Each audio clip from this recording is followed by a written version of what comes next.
right, we're recording, I think. Yeah. This is what I call picture book engineering, and the way this came about was when we first became an engineering school. I was in kindergarten and first grade, and there was basically nothing for us to do engineering with K and 1. It was all 3 on up. So I came up with this picture book engineering, and then also a lot of it, a lot of it I've gotten now off the internet too. But the reason I like engineering, especially in the elementary, is that it's exciting, and the kids are really engaged. Those of you that have had your kids in my room previous years know that they get really excited about what we do in here. The real objective for me is that they learn to be problem solvers and to persevere through the solving of it. Why do I keep doing that? So I use the engineering design process, and I have a few of these if you'd like them in your room and you don't have one in your room. It's the engineering design process. We ask what the problem is. We imagine how to answer the problem, how to solve the problem. They make a plan, they create, and improve. And this create and improve, I think, is one of the most important parts because it helps them to persevere and to not just give up when something doesn't work the first time. I have a success criteria that you can use a rubric if you decide to do it in the classroom. These make a great Friday afternoon project if you want to do something fun, but also is educational.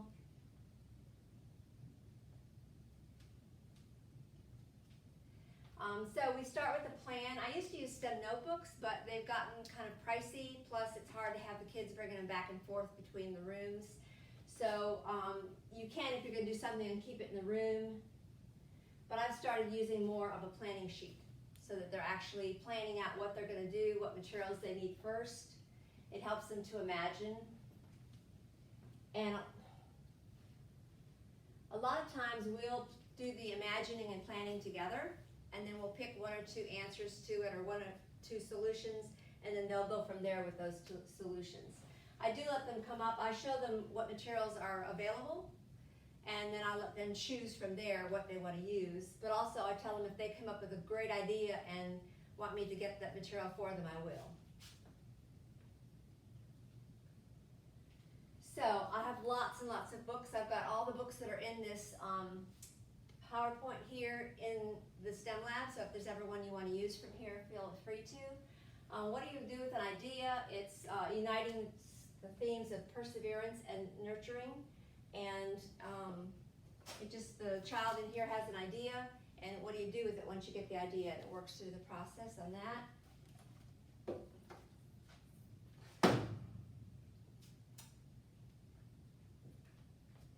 What do you do with the problem? Same kind of thing. I'm not sure what I'm doing wrong. This is one of my favorites, Magnificent Thing. She creates something and doesn't like it, and she has a little temper tantrum and throws and breaks it, and then by the end of the story, she's figured out how to persevere through her problem.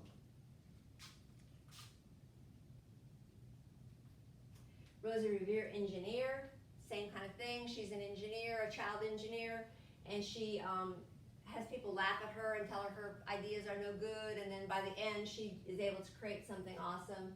And it also teaches them that engineers design technology, and technology does not have to mean a computer or an iPad. Technology is anything that improves your life. So a hairbrush is technology.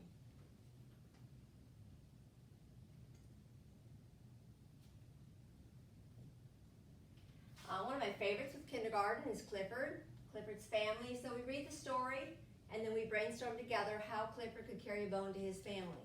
And then I just give them all kinds of materials, that I give them a real dog bone, and they have to design something to attach to Clifford so he can carry the bone to his family. And here's a picture of them here. They've put their creations on Clifford. Does anybody know what I'm doing wrong? This one's fun here, and there's Miss P, in case you know her. They designed a hat that would not blow off in the wind. And so for each one of these slides, I put the challenge up there, and I put the literature connection. There's Curious George flies a kite. And we try to let them test it. Each one that they make, we try to test it and improve it. This one here is just, it goes with the first grade curriculum about ecosystems, and we have them create an ecosystem. It has the elements that they need to survive. This one here is farm animals, and you have to design a way using the large Legos to keep the animals away from the flood. The Bugliest bug. I let them use materials to design a bug, an insect, and it has to have 3 body parts and 6 legs. This one's fun. It's a marshmallow incident, and there's 2 parts of town have a war, and they build a catapult and they shoot marshmallows at each other. So we built a catapult for that one. This one's just kind of fun and artsy. Decided disguise for the turkey so he won't get eaten. And there's a bunch of different stories that you can use with that. Design a bridge or raft for gingerbread to get away safely and dry. So here's a picture of them designing a bridge, and here they're designing a raft.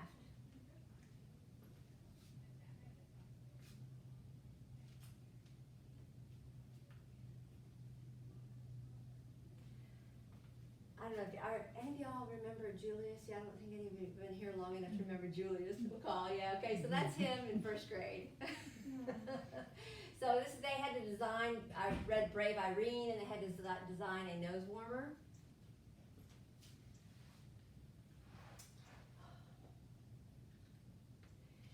This one I've done the last couple of years. I've done it with 2nd and 3rd grade. It's my librarian is a camel, and they have to design a bridge that will hold a camel. And so we use a bottle of water since camels store water. We design a bridge, and they I attach the picture of the camel to the water, and then they test it with the camel on the water. That's a fun one. Here's the puddle. This was actually after Florence. They had to design a way to keep dry in the rain, or a toy to play with in the rain, after we were out with Florence for all that time. Design an igloo. I also do that in 1st grade. But you can extend, you can scale these down or extend them up, whichever. Designing an igloo. Here, design insulation to keep a snowball or ice pop frozen longer. That's great for studying matter, which I know 2nd grade studies matter. So I read The Snowy Day, and then I gave them an ice pop that was frozen, and they had to design insulation around it. And then we looked at it again at the end of class, and they got to eat the ice pop. Here's Tacky, another one of my favorites, Tacky the Penguin. They had designed a shirt that was tacky. That's great for different vocabulary and stuff. Here they had to design a sled for the snowman. This I read this last year, Snowmen at Night. And they had to design a sled for a snowman, and then I have a white gutter piece where they tested it, slide down the gutter piece.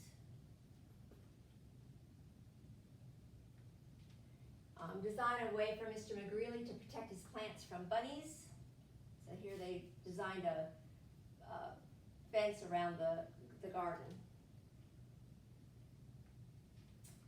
Westlandia, that one goes into the upper grades.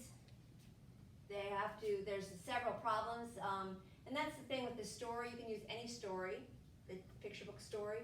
If the character has a problem, then the kids can design a way to solve the problem. So in Westlandia, they can design a way to help them take care of and water their plants. He needs a way easily to go up between platforms he's made up in the trees, and he also needs shelter. So there's 3 different areas, 3 different problems that he could design for the character. And like I say, that's more of a 2nd, 3rd grade storybook. Here's Rapunzel. Design a way for Rapunzel to get down out of the tower. The dot. I did lots of different things last year with the dot. I did all the way K through 4. Just used different problems that they could solve just using dots. I have to tell you though, let's talk about testing and improving. The one we designed a boat to float. We're using the dots. Well, once the dots got wet, the whole thing fell apart, so that wasn't such a good plan. But I just tell the kids, you know, that's what engineers do. They design and they improve. This didn't work so well, we'll figure out something better next time. Here's a way to keep Humpty Dumpty from falling, from breaking if he falls. So again, I use the big Legos. The older kids, you can use and actually wrap an egg and let them test it to see if the egg breaks. Here's designing a soundproof box, and that goes with second grade curriculum. We design instruments, soundproof boxes.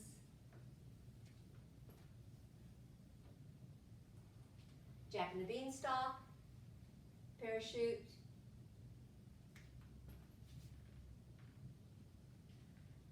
This is one of my favorites, Galimoto. This is a child in Africa that didn't have anything but trash, and he collected all different kinds of trash and actually made a toy with it. So, and when I was in Africa, I actually saw children walking around with things like this. So it was pretty cool.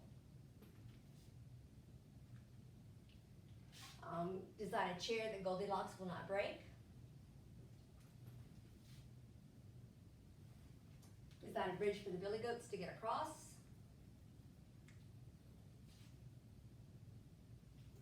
Design a house for the big bad wolf that he can't blow down. And I even put ears on my blow dryer to make him look like a wolf. Because the kids are really engaged and excited about these lessons. Here's Peter's chair. Design a new chair for Peter. Violet Pilot. Design a paper airplane or glider.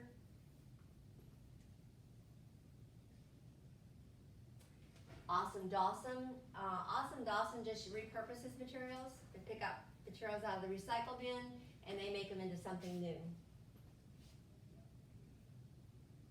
The dumpster diver, that's kind of a funny story about how he goes in a dumpster, collects recycles, and then makes something out of it. Design a house, read If I Built a House, and then give them materials to design a house. I also sometimes will put out a little earthquake table I made, and they can design a house that won't fall down with an earthquake. Pop's Bridge, people fall off the bridge during construction. Again, this would be probably for the older ones. Design a bungee cord or zip line or parachute to protect them when they're up on the bridge. Or design a bridge itself. Papa's Mechanical Fish. You can design a submersible or design a fish that has a tail on it that'll work.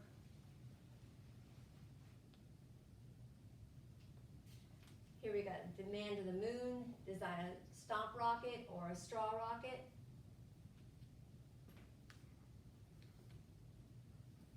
Go Dog Go. Here they're designing a car that will move without touching it.